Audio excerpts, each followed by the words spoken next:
leaders, dreamers, changemakers, welcome to the Vibrant Living Podcast. Here, limitations shatter and potential explodes into a kaleidoscope of possibility. At the helm, Donna Tashjian, life mastery coach and founder of Vibrant Living International, weaves godly wisdom and Christian perspective into every step, empowering you to discover your purpose and light up your world. Here is your host, Donna. Hello, my Vibrant Living community. It is Donna, and I am back today with another amazing guest. Brenda has joined me today, and we've got stories and things to talk about. Welcome, Brenda. Thank you, Donna. Thank you for inviting me. It's great to be here. You are welcome. Where do you live in the world? I live in Broadbrook, Connecticut, a small little village inside of East Windsor. In Connecticut. Wonderful. And tell us a little bit about yourself, if you will. Oh, sure.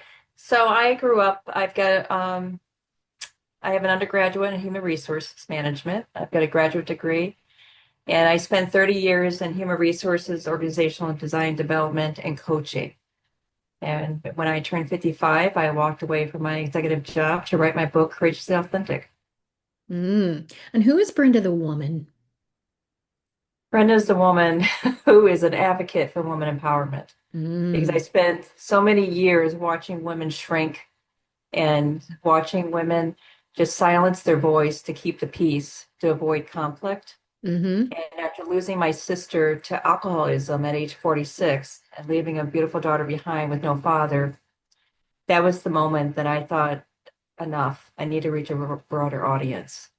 And I realized it wasn't until, and I spent thousands of dollars trying to help her, Donna, thousands. And the more I tried to help Debbie, the more she resented me. And I didn't understand that until the day I buried her. And the day I buried her, I realized alcohol wasn't the symptom or wasn't the cause, it was the symptom. Yeah. So the cause was her inherited belief system that was so deeply ingrained that she wasn't worthy or she wasn't enough. Right. So the more I tried to help her, the more I reinforced that. Right. So that's why I went on this mission to start working with women to provide them, and that's why I wrote my book, is provided them the guidance and the direction of what's holding them back from having the life they desire. Your sister ended up being an inspiration that now you're helping a lot of other women be able to be courageous and authentic. Now, when I think about that name, of course, I love it. For anybody who knows anything about me and Vibrant Living, I love the title. But when I think about courageous and authentic, they haven't always gone together in my life. No. Absolutely not. I'm either authentic and scared. Yep. Or courageous and hiding. Correct. That's correct. And that seems like an oxymoron too. Courageous and hiding doesn't seem like it goes together either, but it's like that's the way I was dealing with life, is by hiding who I really am. And I don't know how this book came about. I'd love to hear, but I'm thinking about my own life, and it's like I didn't even really know I was hiding. It wasn't something I was doing intentionally. It was what I had learned to survive. And tell me about your story. So what I've seen with a lot of women I coach, and I've coached both men and women, but primarily my focus is on women, is that we're raised in our generation, we're raised to believe that we're to take care of everybody else, that our needs come last. Okay. So what happens is you go along and you're working so hard to juggle so many different things that you feel that you have to be perfect at, like a superwoman, until the day you wake up and you look in the mirror, you don't recognize the person staring back at you. And you wonder, what happened to me? So it's for all the women who have ever felt unworthy, not good enough, are just completely lost. That's why I wrote the book. And after losing my sister, that was the first inspiration. But being an executive in HR, it wasn't for me. Because I was listening to society. I was listening to society dictate who I should be, what I should wear, how I should look, what kind of job I should have, what kind of money I should make. And that was actually killing me to climb that corporate ladder. Right. So when I walked away at 55, I left a lot of money on the table, and people thought I was losing my mind. which I was going through the change, which was fine. I didn't care. But I was very thoughtful on how I wrote the book because I wrote it from a place of service. Hmm. It's not about me. I share my story and I share stories of other women, but what I do is I take the reader on a sacred journey back to who they were before the world told them who to be. Hmm. And so I start with everything that has could possibly stand in their way. So they need to understand what happened and why it happened. And at the end, I talk about Christ consciousness and aligning with Christ consciousness, and that is living in a state of surrender and trusting. Yeah, I remember now, if you were to ask me, because of the trauma that had happened in my childhood and teenage years, I wouldn't have really been able to tell you who I was. Correct. Um, and that happens so much is because I remember in my 30s, because I became a mom, basically an adult at 15, like it or not, here I am, and kind of situation. And so when I was in my 30s, I remember I said, if I took off mom, if I took off wife, if I took off all these other, who's Donna without all those labels?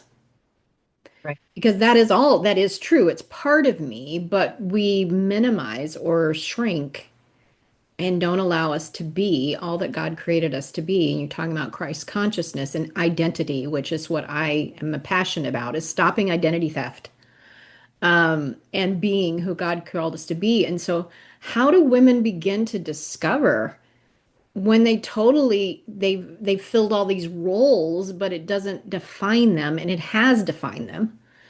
How do they step into being more courageous and authentic?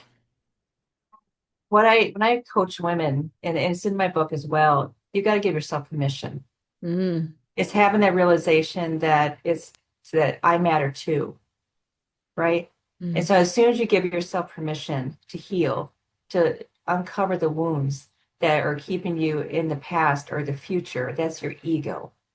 That's why we have such a hard time with change. Because when we change, what it does, it activates an emotional trigger. And that emotional trigger says, oh, no, if you change, then you're going to lose somebody, it's going to be hard. It's that emotional trigger that's playing around in your head. mhm, So as long as you're aligned with that negative belief system, you're aligned with the ego, which wants to keep you in the past or the future. So the past is your identity. That's your story. That's everything that's happened to you. That's the unconscious or conscious victimism. We were a victim. The future is just that. It's a world filled with expectations, disappointments, because we're always hoping for the future. If I lose 10 pounds, I'll be happy. If I get that promotion, I'll be happy. mhm. Well, when you're living from your heart and you give yourself permission to heal and to forgive, because then you're aligned with you're not aligned with time or time, you're aligned with timing. The ego Mhm. lives on time. Timing is you trust in God and you trust that what happened to you, he wants you to do something with that experience. Yeah. So a lot of women ask me, why would I forgive the person who hurt me the worst? When you don't forgive, it's like drinking poison and expecting your enemy to die, right? You're not forgiving what they did to you. You're forgiving to let yourself free from that emotional prison that you put yourself into. And when you do that and you give yourself permission to heal, this you get this freedom and this peace that is hard to explain. Yeah. And then you allow yourself to start rewriting your script Mm, yes. and stop letting the world define who you are. Yeah. I often start talking about forgiveness by saying what it's not. Forgiveness is not saying it was okay. Right. Forgiveness is not saying they get away with it. Forgiveness is not saying that I am, saying that everything, that I agree with whatever happened or that I'm letting them get away. It's not even about them. Forgiveness is releasing that so we can be free. And I say the same thing about poison. It's like we expect, it's like, oh, and the other thing that forgiveness is not as a feeling, it's a choice. It's a choice. And I choose to forgive by the act of my will. I choose to forgive, and then the emotions will follow, but the healing can't take place until I choose to be able to do that. And that's something that we don't often recognize. I think forgiveness is one of the most unmisunderstood things, even though a lot of us talk about it. Yeah. Sure. So it's very misunderstood. As you began to rewrite your story, I use the analogy, you said narrative, I think. I use the analogy of we've got a book. Our life story is a book. And there's some chapters we really don't want to relive. We don't want to think about it. I don't want to go back there. I don't want to do any of that. But to heal, I actually do have to face it from today's lenses, not whenever that happened, which is a little bit different, looking in it all. And so learning to be able to rewrite your story, I'll say, is your book a drama? Is it a tragedy? Is your book, is it a horror film? It's like what kind of story do you want to write? Because at this stage today, maybe in your past you didn't feel like you had the choice, but today you're the author. What do you want your tomorrow to look like? And to do that, I have to heal some stuff from the past so I can even see tomorrow through different glasses, if you will, through different lenses. That's the journey I take them on in the book. And I've got a lot of feedback. A lot of women have bought the book, and even a couple of men. And the feedback is it's easy to understand as if I'm talking to them. Mm-hmm. But it's just to give them the tools and to give them an understanding of why things happen the way they happened. Mm-hmm. And that's part of the challenge a lot of people have with healing because they don't understand it. They think it's happening to them, but it's happening through them. And that shift in perspective is very important during the healing process. Yeah. The other thing that sometimes I've had to let go of is understand. I have to understand. Correct.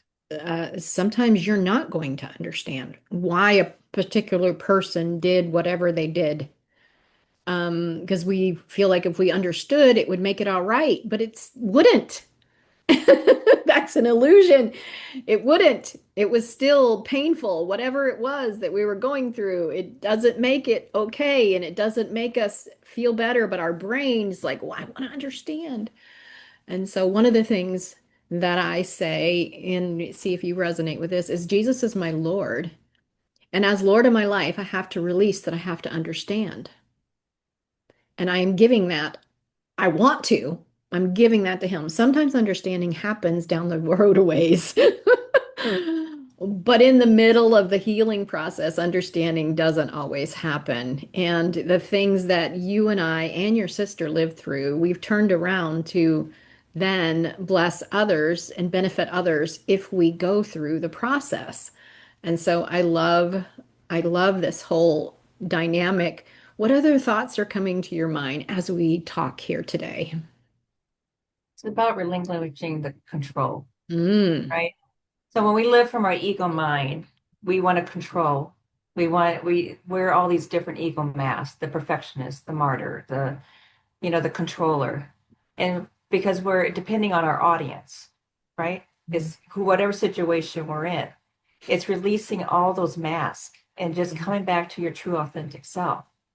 So when we relinquish the control, we're not living on being led by the ego, and the ego wants to control us. The ego keeps us in the past or the future, like I said earlier. But for women who really want to heal, and when I went through my spiritual awakening, if you will, it was very painful. And I thought God turned against me. And I thought I was under spiritual attack because I couldn't catch my breath before something else was thrown over the wall. And I'm not talking about little things, I'm talking about big things. And it was just one thing after another after another. But I've got a very strong mind and I'm very strong willed. So that's the only way he could get my attention. And what a lot of people don't realize is some of the worst traumas that happen to us, God wants us to do something with that. And I've known people who've been through horrific traumas and they turned it into a business where now they went from being a victim to a warrior. yeah. And by turning that into a business, they have helped millions of people. So that's my point when I said it's not happening to us, it's happening through us. Because there's always a purpose, and each woman on this earth has a purpose. God doesn't make mistakes. There's 8 billion people, Donna, on this world, over 8 billion people, but there's only one of you. Right.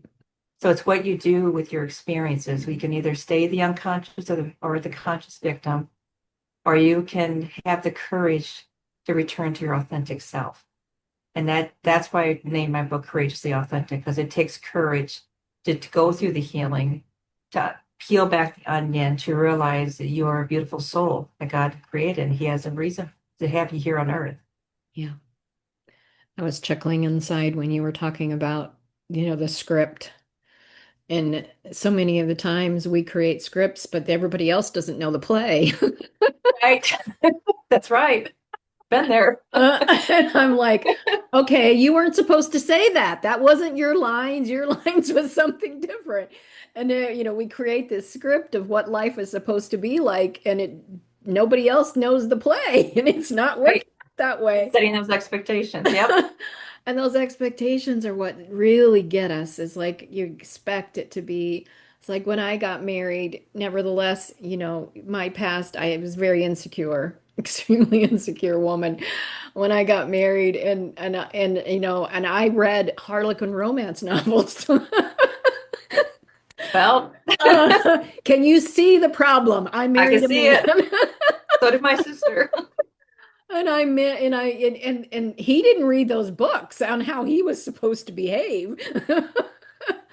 Yeah. Um, yeah, now he's a wonderful guy, but he did not read the books. And so learning how that we've got to change sometimes our script and our expectations of what we expect from life, and even expectations of ourself, because we're so hard on ourself as well. Is a whole process to go through on doing that. So how can people get in touch with you? How can they get your book? How can they learn more? Oh, my book is available worldwide on Amazon and Barnes and Noble. Okay. And my website is brendahukel.com. It's very easy. There's is Hukel. There's no C. I don't know. Everybody wants to put a C in my name. It's just brendahukel.com. And I have a ton of free resources on my website. Okay. And I also offer the chapter, Belief, Who Owns Your Belief System? And that's also free on my website. Okay. Awesome. Well, we'll put all of that in the description and the show notes, for everybody to click those links and get your book, get the free resources, whatever fits your best situation in your life. And as we wrap up today, what is the last piece of advice you might want to share? The last piece of advice I think is really critical for anyone is to understand that the beliefs that we're operating from often aren't ours, they're inherited. Mm, Because when we're children, we operate from our unconscious mind to around age 5 or 6, and there's varying degrees of research on that. So what we're doing is we're observing our parents' beliefs, biases, judgment. And this isn't about blame, it's about awareness. hmm So if you grow up in a dysfunctional family, if you're criticized a lot, then as an adult, you're going to feel unworthy. So it's really to peel back the belief systems. And this is why I dedicated a whole chapter on belief systems. And I have all the exercises, everything I've used in my coaching practice, I have in my book. It's all there. But to really start there is really look at your belief systems and who made you feel like you're unworthy, because that's an illusion. You Yeah. are worthy. You're enough just as you are. Yeah. So that would be my final tip to women or men or anyone who's struggling with their worth, or they can't get out of their own way, can't have the life that they really want, and they're just struggling. So Awesome. start with that. Get on my website, get the free chapter. Even if you don't want to buy the book, that's fine. But at least get the free chapter and work through that. And I think that would be a good start. Beautiful, beautiful. Brenda, thank you for all that you're doing to help women to be all that God created them to be. And as I use the words and help them stop their identity theft so they can be who really, really are. And it is fun, really, to begin to discover. Once It you is get fun. through the process, and it's like, because I keep growing in it and I keep learning all that God has placed in me. Once I say yes, giving yourself permission to say yes. So that's Yep. the question that I want to think about, is what do you need to give yourself permission to say yes to? Because the person you come out of, you're going to be completely different. You won't be the same person. So just give Absolutely. yourself the permission and Awesome. enjoy the journey. Enjoy the journey. Thank you, Brenda, for being with us Thank you so today much. on the Vibrant Living podcast, and I'll look forward to talking to you again soon. Sounds good, Donna. Thank you so much. Well, be sure to go get Brenda's resources and her book. And it is always a joy to highlight these amazing women that I get to co-partner with to make the world a better place. And I would encourage you to visit my website, the letter I, vibrantliving.com. On the homepage, I have free resources. My next big event will always be there whenever you happen to be listening to there. And there's gifts, there's other podcast episodes, my blog as well. And if you want to schedule a call, there is a tab that says schedule online now. And I would be happy and count it a privilege to walk alongside you to help you live as vibrant as you can.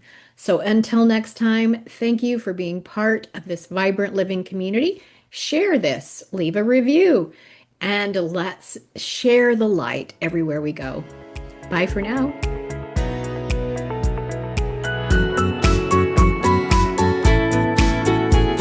I hope your soul feels ignited, your spirit nourished, and your mind buzzing with possibilities. Share this with a friend who needs a dose of vibrant living. Tag us on hashtag Vibrant Living Podcast and tell us your biggest takeaway. For more support, clarity, and wisdom, visit Donna at iVibrantLiving.com. See you soon.